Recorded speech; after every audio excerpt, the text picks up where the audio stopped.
మరో శ్రీలంకగా రాష్ట్రం అని చంద్రబాబు నాయుడు అంటారు. చంద్రబాబు స్టేట్మెంట్ వెంటనే ఈనాడులో దాన్ని అలా చూపిస్తాడనమాట, ప్రచురణ చేయడం మొదలు పెడతాడు. దీని తర్వాత రాష్ట్రం దివాలా తీసినట్టు సీఎం ప్రకటిస్తారేమో అని చెప్పి మళ్ళీ చంద్రబాబు నాయుడు అంటాడు. ఇది 13/4/2022 13/4/2022లో అంటాడు. వెంటనే ఈనాడు మేలుకోకుంటే మనకు శ్రీలంక గతే అని చెప్పి రాస్తుంది. ఈనాడు 19/4/2022 వెంటనే ఈనాడు మేలుకోకపోతే మనకు శ్రీలంక గతే అని రాసేస్తుంది.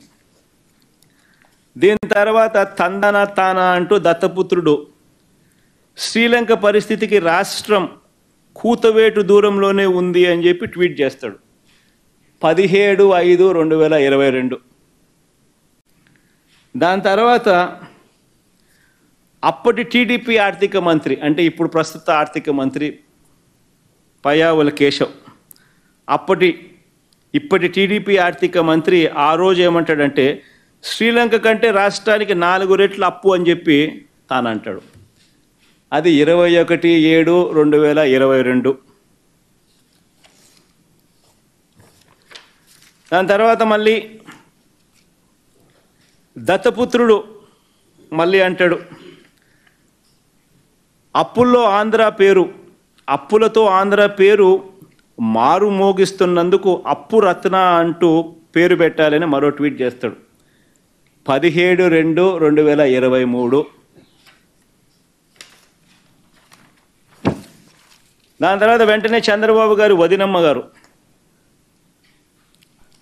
బీజేపీలో టీడీపీ నాయకురాలు రాష్ట్రం రుణం 11 లక్షల కోట్లు అని మరొక స్టేట్మెంట్ ఇస్తారు 25/10/2023. చూడండి డేట్స్ ఒకసారి చూసుకోండి. అంటే ఒక పద్ధతి ప్రకారం గోబెల్స్ ప్రచారం ఒక పద్ధతి ప్రకారం తీసుకొని పోతారు. అంత కొత్త పాత్రధారులు ఈనాడు వీళ్ళ మీడియా, వీళ్ళ సోషల్, వీళ్ళ ఎల్లో మీడియా, వీళ్ళ ఇతర పార్టీలో ఉన్న వీళ్ళ తెలుగుదేశం పార్టీ నాయకులు. ఇది సాక్షాత్తు చంద్రబాబు నాయుడు గారు వదినమ్మ గారు. ఈవిడంటది వెంటనే చంద్రబాబు గారు వదినమ్మ బీజేపీలో టీడీపీ నాయకులు అంటారు రాష్ట్రం రుణం 11 లక్షల కోట్లని మరొక స్టేట్మెంట్. ఈవిడ చూసినట్టు, ఈవిడకి తెలిసినట్టు స్టేట్మెంటు. ఇది 25/10/2023. మళ్ళా అప్పులపై ఫోరెన్సిక్ ఆడిట్ చేయాలని పార్లమెంట్లో కేంద్రం ఇచ్చిన సమాధానాన్ని అడ్డుపెట్టుకుని వైఎస్ఆర్సీపీ తప్పుడు ప్రచారం చేస్తుందని రివర్స్ ప్రచారం. ఇదంతా కూడా ఇవన్నీ కూడా ఎందుకు చేశారు? ఇవన్నీ కూడా ఎందుకు? కేవలం ఇవన్నీ చెప్పడం, ఢిల్లీకి పోవడం, రకరకాల ఏజెన్సీలకు లెటర్లు రాయడం, ఇవన్నీ ప్రచారాలు చేయడం ఎందుకు? వైఎస్ఆర్సీపీ హయాంలో వైఎస్ఆర్సీపీకి రాష్ట్ర ప్రభుత్వానికి అప్పులు రాకూడదు, కేంద్ర ప్రభుత్వం సహకరించకూడదు, ఇక్కడ ఏమేమో జరిగిపోతూ ఉంది అన్న భయం క్రియేట్ చేయాలి అని ఒక పద్ధతి ప్రకారం ఇవన్నీ కూడా చేసుకుంటూ పోతారు.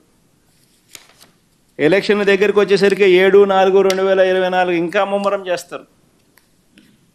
రాష్ట్రం అప్పులు ఏకంగా 12,50,000 రూపాయలు అని చెప్పి మళ్ళా చంద్రబాబు నాయుడు గారు వదినమ్మ గారు ఇంకో స్టేట్మెంటు మళ్ళీ కంటిన్యూ చేస్తారు.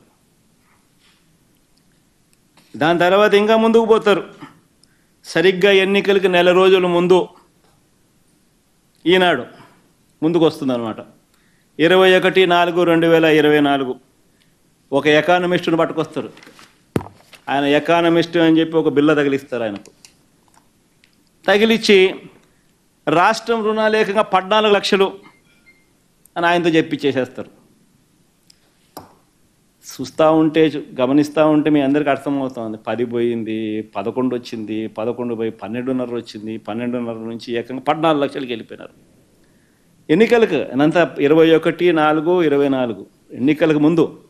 ఎన్నికల దగ్గరికి వచ్చేసరికి ఒక పద్ధతి ప్రకారము ఒక విషియస్ క్యాంపెయిన్, అబద్ధాల క్యాంపెయిన్.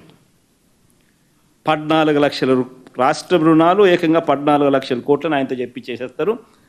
ఈనాడు దాన్ని ప్రచురణ చేస్తాడు పెద్దగా, మిగతా వాళ్ళంతా కూడా దాన్ని అందుకుంటారు. నిజంగా అధికారంలోకి వచ్చిన తర్వాత కూడా మళ్ళీ చంద్రబాబు నాయుడు గారి తప్పుడు ప్రచారం ఆపల, ఇంకా కొనసాగుతారు. ఎందుకంటే అప్పటికైతే ఎలక్షన్లు అయిపోయినాయి. దాని తర్వాత మళ్ళీ ఇంకా చంద్రబాబు నాయుడు గారిని ప్రశ్నిస్తారు. చంద్రబాబు నాయుడు గారు మళ్ళా సూపర్ 6లు సూపర్ 7లు ఇవ్వాల్సి వస్తుంది కదా. ఇంకా సూపర్ 6లు సూపర్ 7లు ఇవ్వకుండా మళ్ళా ఎగరగొట్టాలి అని అంటే రాష్ట్రం క్లిష్ట పరిస్థితుల్లో ఉంది అని చెప్పి మనం చెప్పాలి కదా. కాబట్టి దాన్ని కొనసాగిస్తాడు చంద్రబాబు నాయుడు. మళ్ళీ ఏంది 10/7/2024 అంటే చంద్రబాబు నాయుడు ముఖ్యమంత్రి అయినాడు, ప్రమాణ స్వీకారం అయిపోయింది, నెల రోజులు దాటిపోయింది.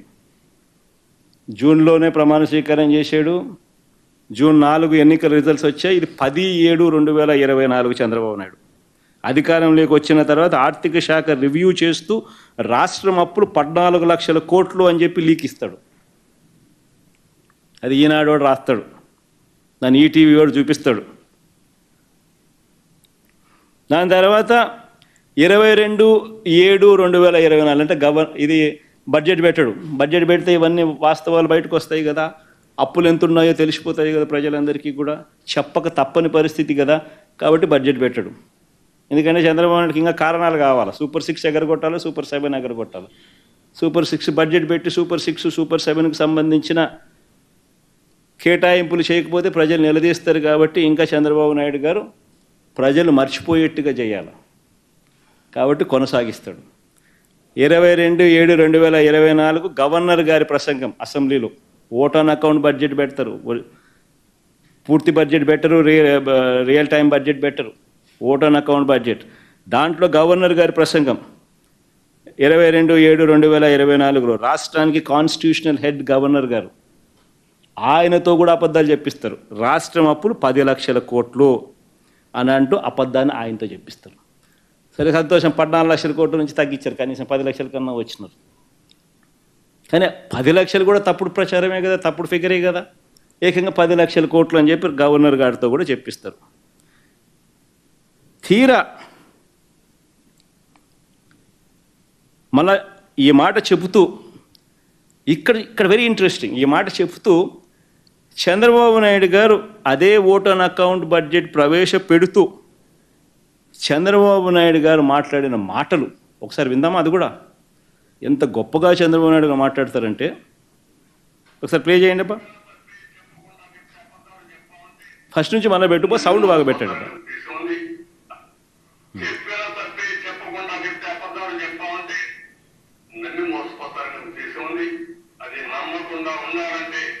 మనం కూడా బాధ్యతగా ప్రజా చైతన్యం తీసుకొస్తే ఇలాంటి సమస్యలకు ఒకే దేవుడు, అది ప్రజా చైతన్యం అని చెప్పడానికి మీ అందరికీ బాధ ఉంది, ఆవేదన ఉంది. మనం ఆవేదించాం, సూపర్ 6 చెప్పాం, చూస్తే భయం వేస్తాం, ముందు కదలలేకపోతాను. ఈ విషయాలు రాష్ట్ర ప్రజానికి కూడా ఆలోచించాలి, సీరియస్ గా ఆలోచిస్తే తప్ప ఈ సమస్యగా ఎప్పుడు ఉంటుంది. ఏ నాయకుడు పబ్లిక్ నాయకుడు ఉండే నాయకుడు ప్రజా జీవితంలో ఉన్న నాయకుడు బాధ్యతగా ఉండాలి. చంద్రబాబు నాయుడు గారు గవర్నర్ చేత అబద్ధాలు ఆడిచ్చి అదే దాంట్లో ఆయన ఏమంటాడు, ఆవేదనగా ఉందంట. ఎందుకనంటే ఆయన చేయలేకపోయే పరిస్థితులు ఉన్నాయంట రాష్ట్రంలో.